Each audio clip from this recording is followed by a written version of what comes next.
New York City, December 8th, 1980. A night frozen in time. A night that marked the moment when fame, obsession, and delusion collided in a single doorway. A man pulls the trigger, a legend falls, and the world asks the same question it has repeated for more than 40 years. Why? What makes someone take the life of a man he never knew? What makes adoration turn into annihilation? Tonight, we enter the mind of Mark David Chapman, not to justify, not to redeem, but to understand the darkness of a parasocial obsession that he himself now calls selfish evil and not worth anything at all. He asked me, "Is this what you want?"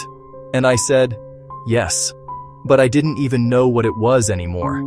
I'd spent so long rehearsing the moment, imagining it, fantasizing it, that when Lennon looked at me, I felt like I was staring at a mirror that finally shattered.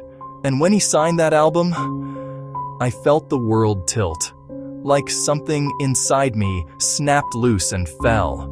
Not because he was rude, not because he was cruel, but because he was kind, and I didn't deserve it.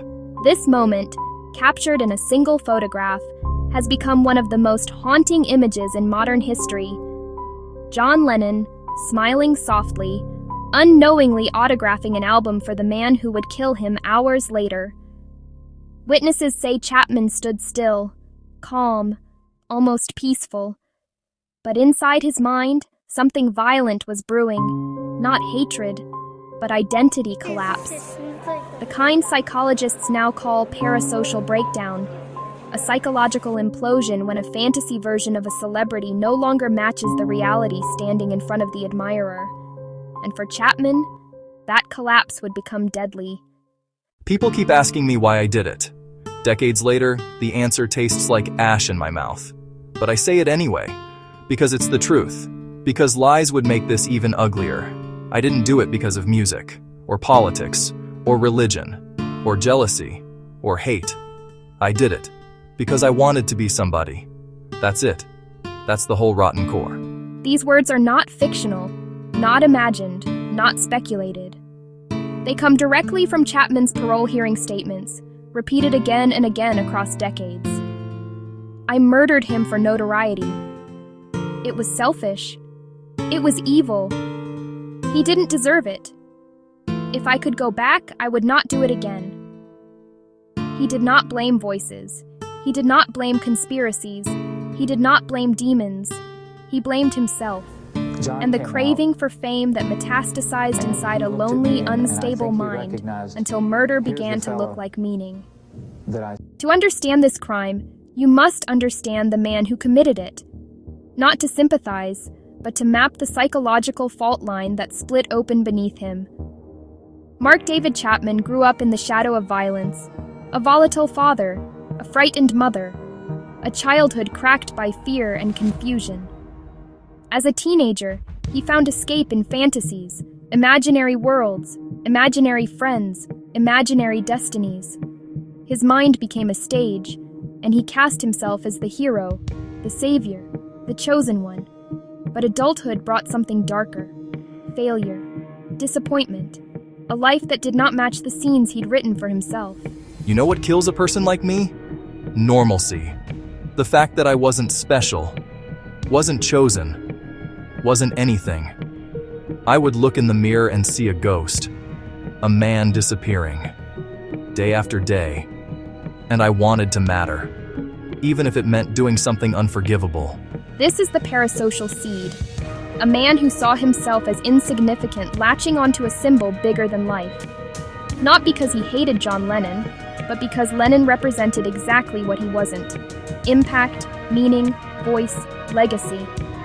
Lennon was the world's megaphone. Chapman felt like a whisper. And tragically, he believed that killing the symbol would give him an echo. In the weeks before the murder, Chapman became fixated on the catcher in the rye, holding the book like a manifesto, a script, a prophecy. But experts agree, it wasn't the book, it wasn't Salinger, it wasn't Holden Caulfield. It was the fantasy of purity, a delusion that he could save the world, by eliminating someone he believed had become corrupted. A delusion Chapman himself later called insane, childish, and evil. I told myself I was protecting the world, that John Lennon was a phony, and I was the one brave enough to expose it. But that was a lie, a mask, a story I made up to distract from the real motive. I wanted fame. I wanted headlines. I wanted to feel alive. I murdered a man because I wanted his light on me. Silence. God help me. I murdered him because I wanted attention. December 8th, 1980. 10:50 p.m. John Lennon steps out of the limousine, Yoko a step behind him. He walks toward the Dakota entrance with the album still in his hand, the autograph he gave to the man waiting in the shadows. Chapman steps forward, raises a .38 revolver, fires 5 hollow-point bullets. 4 strike John Lennon, 1 misses. Lennon stumbles into the lobby, blood pooling beneath him. Yoko screams. The doorman grabs Chapman's gun, and Chapman sits down, calm, silent, reading his book. I remember the gun getting lighter with every shot. I remember the sound, like fire cracking inside my head. And then I remember nothing. Just noise fading into silence. People say I was calm, but that wasn't calm. That was emptiness. The exact same emptiness I felt every day before that night. Only now, it had swallowed everything. Chapman did not run. He did not resist.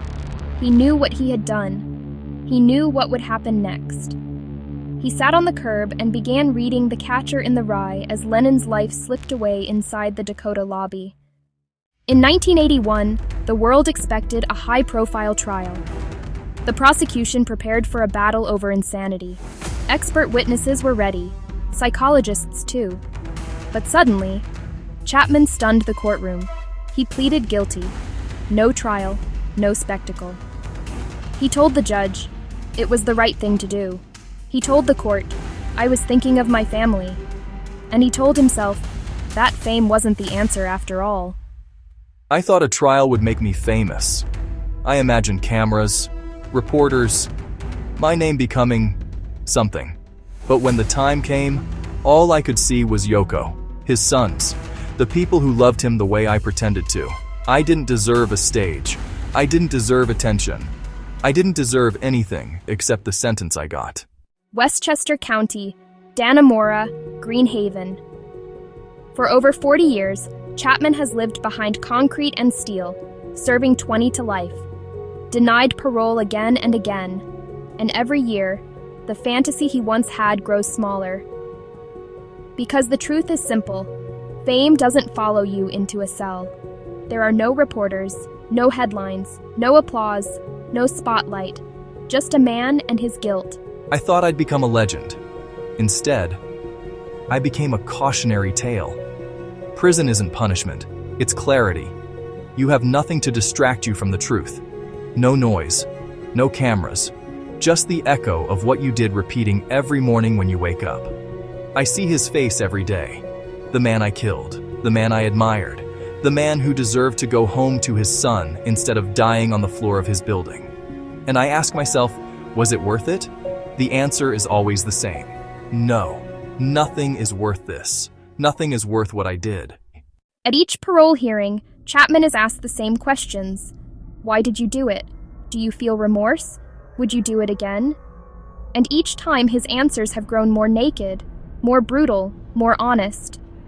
Direct quotes include, I did it for notoriety.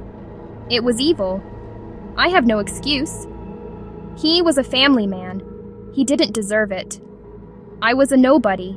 Killing him was a selfish attempt to steal fame. I hurt people I can never repair. And most haunting, if I had to think of one word to describe it, it would be worthless. I thought the world would remember me. Instead, they only remember what I took. Notoriety fades. Regret doesn't. Experts agree. Chapman's crime is one of the clearest examples of parasocial breakdown ever documented. Parasocial relationships, our imaginary one-sided bonds with celebrities, can be harmless. Millions of people have them. But for someone unstable, lonely, identity fractured, a parasocial bond can mutate into something toxic. Chapman didn't kill a man. He killed a fantasy, a symbol, a projection of his own failed identity. And when he fired that gun, he wasn't destroying Lennon. He was trying, pathetically, violently, and permanently, to destroy the version of himself he could no longer stand.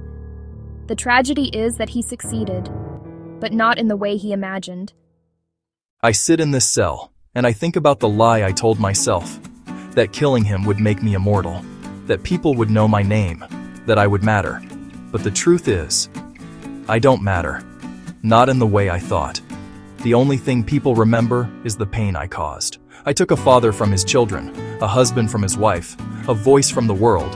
And for what? To fill a hole inside me that was never meant to be filled with violence. Was it worth it? No, nothing. No fantasy, no delusion, no applause, no scrap of attention is worth what I took. I am not a name worth remembering. He was long silence. If I could give my life to undo what I did, I would. John Lennon's life was a legacy. His death was a tragedy. And the man who took him from this world has spent more than 4 decades realizing that the spotlight he chased was never meant for him. This is the lesson of the parasocial murder. When obsession replaces reality, when fantasy replaces identity, when a man mistakes notoriety for meaning, the result is not glory, not fame, not immortality. Only destruction, only regret, only emptiness. John Lennon once sang, "Life is what happens while you're busy making other plans." And on December 8, 1980, one man's delusion ended another man's life and shattered the plans of millions. The story is not about the killer. It never was. It is, and always will be, about the light the world lost and the darkness left behind.